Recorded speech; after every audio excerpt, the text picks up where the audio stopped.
Picture this. You're at a big party full of energy.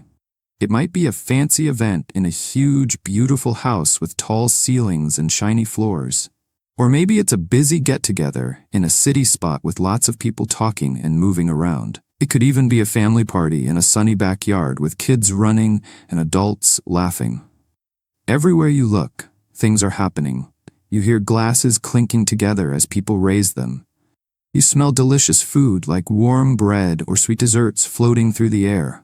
Over in one corner, someone's telling a funny story about their day, and the group around them bursts into laughter. In another spot, people are chatting about something they saw on TV, moving their hands a lot as they talk.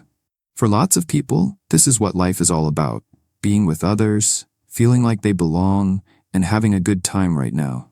It's like a big show where everyone agrees that being part of the group is what makes them happy. But then, away from all the noise and action, there's one person standing by themselves. They're not hiding in a dark corner or standing awkwardly by the snacks, unsure what to do. No, they're just there, maybe near a window with a view of the night outside, or leaning against a wall where it's quieter. They look calm and peaceful. Their hands might be behind their back or tucked into their pockets. While the crowd talks about weekend trips, new movies, or what's popular right now, this person is somewhere else in their mind. They don't look lonely, and they don't seem like they think they're better than everyone else. They just look fine being on their own. This makes you stop and think, why do some people, especially ones with sharp minds, stay away from all the socializing? Are they quietly judging the party? Are they too shy to join in? Or is something bigger going on? Something about how their brains work that makes all this talking and laughing feel like it's not for them? Maybe it even feels like too much effort or not worth their time. And if that's true, what does it mean for the rest of us? These aren't just random questions to throw out there. They're the whole point of what we're digging into today. And it's what leads us into the ideas of a philosopher named Schopenhauer. Let's talk about Arthur Schopenhauer. He was a man who lived a long time ago, born in 1788 in a city called Danzig, which is now part of Poland. He was a philosopher from Germany who spent his days figuring out how life works. He wasn't like other people who wrote about happy ideas or working together. Schopenhauer saw the world in a tougher, darker way. His biggest book, called The World as Will and Representation, came out in 1819, and he added more to it later. In that book, he talked about something he called the will. The will is like an invisible push inside all of us, a force that makes us want things all the time. It's not something we control, it just keeps going. We might want love, money, good food, or a big house. But here's the problem Schopenhauer saw. Even when we get those things, we don't stay happy. We just start wanting something else. It's like an itch that never stops, or a hunger that comes back no matter how much you eat. This endless wanting, he said, is why life can feel so hard and why we're often let down. But Schopenhauer didn't just complain about life. He had an idea about how to deal with it. He thought that people with strong, smart minds could get above this constant wanting. Most philosophers back then talked about teamwork or big, dreamy hopes, but Schopenhauer wasn't like that. He didn't trust people much, and he liked being by himself. He was known for being grumpy and seeing the worst in things. But that's what makes his ideas stand out even now. His thoughts about how smart people handle life and find happiness are what we're going to explore. He helps us figure out why some folks don't care about social stuff, and why they might actually be better off that way. Here's one of his big ideas. He said that the smarter you are, the more you like being alone. For most people, being by themselves is tough. Without friends or something to do, their minds get antsy or empty. They need other people around, talking, joking, or planning things, to feel okay. It's like their heads are quiet unless someone else fills them up. But for people with bright minds, it's different. Their heads are busy all the time, like a town that never sleeps. They've got ideas popping up, questions to chew on, or pictures in their imagination to play with. They don't need anyone else to keep them busy because their thoughts do that job. They can sit alone for hours, thinking about something tricky, making up a story, or working out a puzzle in their head. And it's not just that they don't mind it, they love it. Schopenhauer said that most of us are stuck following the will, that push to want more and more, but smart people can pull away from it. They don't need to chase things outside themselves to feel good. Instead, they find joy in thinking and figuring stuff out. Being alone isn't about hiding from life for them. It's about going back to where they feel most alive, inside their own heads, where no one can interrupt them. Think of it like this. A smart person's mind is like a house full of good stuff. They've got books, memories, and dreams all stored up, ready to use whenever they want. They don't need to go out looking for fun because they've got plenty right there. For other people, that silence might feel heavy or boring, but for them, it's like a wide open field where their mind can run free. Schopenhauer put it another way. He said a smart person is like a musician who doesn't need a band. They can hear the music in their head, clear and loud, without anyone else playing along. They don't need a friend to say good job, or a party to feel alive. A new idea they figure out means more to them than a room full of claps. So, being alone becomes their favorite place, a spot where they can think whatever they want without anyone telling them how to act or what to say. And this isn't just something Schopenhauer made up. History backs it up with real people who lived this way. Let's take Isaac Newton as an example. He figured out why things fall to the ground. He called it gravity. Back in 1665 and 1666, when a sickness called the plague shut down cities, Newton stayed away from everyone. Alone in a quiet place, he thought hard and came up with ideas that changed how we understand the world. No crowds, no noise, just him and his brain. Another example, Nikola Tesla was an inventor who made electricity work in new ways. Tesla loved being alone more than anything. He'd stay up all night in his workshop, tinkering and dreaming. He once said, "The mind is sharper and keener when you're alone with no one to bother you." His best inventions came from those quiet times. These weren't just people who happened to be alone. They were brilliant, and their alone time helped them do incredible things. Schopenhauer would say their solitude wasn't a weakness, it was their strength. Schopenhauer was really clear about one thing. Being alone and feeling lonely are not the same. We need to get this straight because it's a big part of his ideas. Loneliness hurts. It's when you want to be with people but you're stuck by yourself. Think of a kid at school watching their friends play without them, feeling left out. Or picture an older person sitting at home, wishing someone would call because they miss their family. That's loneliness. It's sad and heavy, and no one chooses it. But solitude? That's different. Solitude is when you choose to be alone and you like it. It's someone curled up with a book, happy to be lost in the pages. For Schopenhauer, solitude is where smart people feel free and strong. It's their natural spot. This mix-up happens a lot because people assume anyone alone must be unhappy. Society tells us that if you're not with others, something's wrong. But Schopenhauer flipped that idea around. He said solitude is a good thing, a sign that someone doesn't need a crowd to feel okay. For smart people, it's not something they're forced into. It's something they want because it makes them feel alive. Imagine a whole day with no one around. No phone buzzing, no voices talking, just you and your own head. In that time, you might think about something you did wrong. Not to feel bad, but to figure out how to do better next time. Or maybe you start wondering about something you've always believed, like, is this really true? And you poke at it until you see it clearer.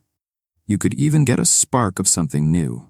A tune for a song, a plan for a project, or a fix for something that's been bugging you. Those moments wouldn't happen in a busy room full of chatter. When you're alone, you get to know yourself better. What you think, what you feel, what you really want. This is also where you get wiser. Schopenhauer thought that to answer life's tough questions, like why bad things happen or what's worth caring about, you need peace and quiet. People from the past show this is true. Socrates, a famous thinker from ancient Greece, would wander off alone to think about right and wrong. Descartes, another philosopher, locked himself away to question everything he knew, coming up with ideas that changed how we see the world. Even something simple, like learning to play a guitar, goes faster when you're alone, practicing without anyone watching. For smart people, solitude isn't just a break. It's where they build who they are and what they know. But most people don't see it that way. They're scared of being alone. From the time we're little, we're pushed to be with others. Parents set up playdates so kids aren't by themselves. Schools put us in classes and groups to work together. Sports and clubs teach us that teams are best. We grow up hearing that being with people is how you're supposed to live, that it's the only way to be happy. Movies make the loud and friendly person the hero, while the quiet one is the odd one out. Social media makes it even stronger. Every post, every like tells us we need to stay connected all the time. Even the words we use show it. Alone sounds bad, like something's missing, while friendly or outgoing sounds like a win. We're taught that being alone isn't normal, that we're built to need others every minute. Schopenhauer said that's all wrong. He thought people are afraid of solitude because they're afraid of themselves. Most people, he said, run to others because they don't like what's in their own heads. When it's quiet, they get restless or worried. They don't know what to do without someone else there. But smart people aren't like that. They're not scared of their thoughts. They welcome them. They don't need a group to tell them they're okay, or to keep their minds busy. Schopenhauer turned the whole idea upside down. Maybe it's not the person alone who's messed up. Maybe it's the ones who can't stand the silence, who have something to figure out. He said it best in a line: "A man can be himself only so long as he is alone. And if he does not love solitude, he will not love freedom, for it is only when he is alone that he is really free." Let's break that down. When you're alone, you don't have to act like anyone expects you to. You're not the polite friend, the hard worker, or the funny one in the group. You're just you. No one's watching, no one's judging, so you can think what you want and feel what you feel. That's freedom. If you don't like being alone, why not? What's stopping you from enjoying your own company? It's a question that makes you think hard about yourself. Schopenhauer didn't hold back when he talked about social life. He thought a lot of it was empty and pretend. Imagine you're at a dinner with a bunch of people. Everyone's talking, but it's about simple stuff. "Man, it's cold outside," or "That new show on TV is wild," or "Did you hear what happened with that famous person?" It's friendly and keeps things moving, but it's not deep. It doesn't mean much. If someone tries to bring up something serious, like a worry they have or a big idea, it doesn't last long. People nod, say something quick, and then switch back to easy topics. Schopenhauer said this isn't real friendship or connection. It's just noise to fill the time without showing who you really are. He went further. He thought a lot of relationships are like trades. People act nice because they want something back, not because they care for no reason. Take a coworker, for example. You might smile and chat with them so they'll help you out at work later. Or think of a neighbor. You wave and say hi so they'll keep an eye on your place when you're gone. But what happens when you don't need them anymore? If you switch jobs or move away, those friends usually fade out fast. Schopenhauer said this proves social life is often about what's useful, not what's true. Smart people notice this and think, what's the point of all this effort if it's not real? When you're with people, there are rules you're supposed to follow, even if no one says them out loud. You smile even if you don't feel like it. You nod along to stuff you don't agree with. You don't bring up anything too strange or heavy because it might make things awkward. It's like everyone's playing a part in a show. If you break those rules, like asking a hard question or skipping the chit-chat, people look at you funny or call you rude. Smart people don't enjoy this game. They want to talk about what's real, not just nod and pretend. At that dinner, while everyone's laughing about nothing, they're sitting there thinking, why are we even talking about this? Or can't we say something that matters? They'd love to ask about life or truth, but they know it'd flop. So they either stay quiet or walk away. This isn't about them thinking they're above everyone. It's about wanting something honest. They'd pick a rough, true talk over a fake, easy one any day, even if it means being by themselves.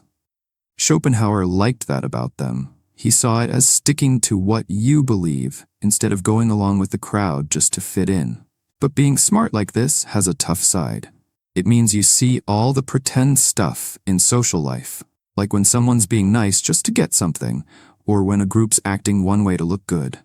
It's like going to a magic show and knowing how every trick works. Everyone else is clapping and amazed, but you're sitting there, seeing the strings and mirrors, and it's not fun anymore. You catch the fake smile that's really a favor in disguise. You spot the group getting mad about something not because they care, but because it's what they're supposed to do. Most people don't notice this stuff because it's easier to ignore it. But smart people can't turn it off.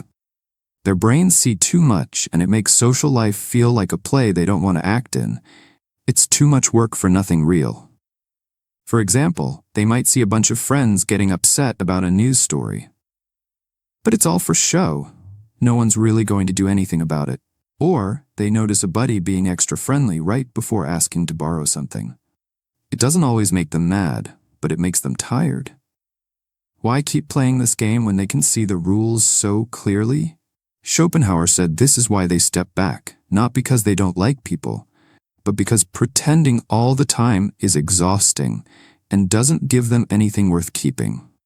Schopenhauer didn't say you should ditch everyone and live alone forever. He knew people need some connection. It's part of being human. But he thought smart people should be choosy about who they spend time with. Don't just hang out with anyone. Pick a few people who really get you, who matter. It's not about having a big group or being popular. It's about finding the ones who make your life better. Think of it like picking books for your room. You don't grab every book you see. You take the ones you love, the ones you'll read over and over because they're special. One friend who makes you think hard is better than a dozen who just talk about nothing. So, for smart people, this means saying no to a lot of social stuff, like skipping the random drinks after work. Say yes to the handful of people who really click with you, the ones worth your time. It's about keeping your energy for what's good, not wasting it on things that don't mean much. Schopenhauer thought this was the smart way to live. Mostly alone, but with a couple of real friends to round it out. But he also said to watch out. Solitude can turn bad if you're not careful. If you're alone because you're mad at everyone or feeling sorry for yourself, that's not what he meant. Picture someone sitting in their house, grumbling about how people are so dumb and refusing to go out. That's not strong solitude. That's just being bitter. Or think of someone who cuts off everybody and starts losing touch, stuck in their own little world with no balance. That's not healthy either. It's alone time gone wrong, built on anger or sadness instead of choice. Good solitude is about doing something like reading a book, thinking about life, making something with your hands instead of just sitting there doing nothing. It's picking to be with yourself, because it feels right, not because you're running from everyone else. Schopenhauer wanted it to be a positive thing, not a negative one. He had some straight advice about this. If you cannot bear your own company, why inflict it on others? It's a tough way to say it, but it makes sense. If you're bored or miserable when you're alone, you'll probably drag that into your time with people, expecting them to cheer you up. That's not fair to them, and it doesn't work anyway. Instead, he said, go for solitude over fake social stuff. Why sit through a night of forced laughs when you could be home with a book that lights you up? For smart people, hanging out just to fill time feels like a chore. It takes their energy away. But their own thoughts? That's where they get energy back. This isn't about acting like you're too good for people. It's about knowing what's worth your hours. Life doesn't last forever, and smart people want to spend it on things that feel real to them. Schopenhauer's tip is to care about yourself enough to skip what doesn't matter. Choose what feeds you, not what drains you. Here's a lie we hear all the time. Happiness comes from the outside. Society says you'll feel good if you get lots of likes online, a better job, or a packed social calendar. It's everywhere. Ads showing perfect families laughing, posts bragging about big wins, stories about how great it is to be busy with friends. Schopenhauer called this out as wrong. He said chasing those things is like trying to grab smoke. It feels good for a second, but then it's gone. Someone says you're awesome, and you smile, but by tomorrow, you need another compliment to feel it again. A party's exciting until it ends, and then you're back to square one. Those things don't last, and you can't make them happen whenever you want. Someone else has to give them to you. Smart people see through this. They know that happiness from outside is unsteady, like a chair with a short leg that could tip over any time. A better way is to find joy inside yourself. from things you can hold on to, no matter what's going on around you. That's where your thoughts, your ideas, and your choices come in. For them, their mind is like a big, full box of treasures. They can open it up and find fun stuff anytime, like learning something new just because it's cool. Think of a scientist sitting with a question, poking at it until they get it, not for a prize, but because it's interesting. Or picture a writer staying up late, writing a story not to show off, but because they love how it feels to get the words right. Those things don't need anyone clapping. They're good all on their own. Another part of this is learning to handle your feelings, making smart calls, and sticking to what you decide. It's not easy because that will, the wanting thing, keeps tugging at you, pushing you toward quick fixes like food or fun. But a sharp mind can say, no, I'm going this way instead. Schopenhauer thought this was how to live with pride. Picking your own road, not just going where your wants take you. When you mix a busy inner life with that kind of control, you've got something solid. Happiness that doesn't fall apart when the outside world changes. You need solitude for this to work. When you're alone, your head is all yours. No one's talking over you or telling you what to think. Imagine a quiet day, just you sitting there with something big to wonder about, like what's fair in life. You can roll it around in your mind, look at it from all sides, and come up with your own answer. That's thinking for yourself, and it's tough to do when people are around, pulling you into their chatter. Real understanding, wisdom, comes from digging into stuff like that, questioning what everyone else takes for granted. Schopenhauer said, being with others gets in the way of this. It's not only that it's loud, it's that groups push you to go along with them. You're supposed to nod and agree, even if you don't, just to keep things smooth. Solitude cuts all that out. It's just you, free to think whatever you want, no pressure. That's why so many big ideas happen when someone's alone. They've got room to wrestle with the hard stuff. Look at history, and you'll see it. Leonardo da Vinci painted amazing pictures and dreamed up machines way before his time, like stuff that could fly. He spent tons of hours alone, drawing and thinking, coming up with things no one else saw yet. Nikola Tesla, we talked about him before. He made electricity do new tricks. Tesla didn't care much for friends. He said his mind was his best friend. His biggest wins came from focusing alone, away from everyone. These people show what Schopenhauer meant. Being alone isn't losing something. It's gaining a place where you can do your best work and find what makes you happy. To conclude, what exactly is Schopenhauer telling us? He's saying smart people often pick solitude because their minds are enough. They don't need all the social noise to feel whole. They see how shallow a lot of socializing is, and it wears them out. Real happiness, he thought, comes from inside, from thinking, growing, and being okay on your own. He's not just pointing out why some people stand apart. He's saying they're right to do it. It's not a fault, it's a power. Now, turn it on yourself. Why do you do all the social stuff you do? Are you running after friends and plans because you love it, or because you're scared to be alone? Schopenhauer's making you stop and look. Maybe all that running around is holding you back from something deeper.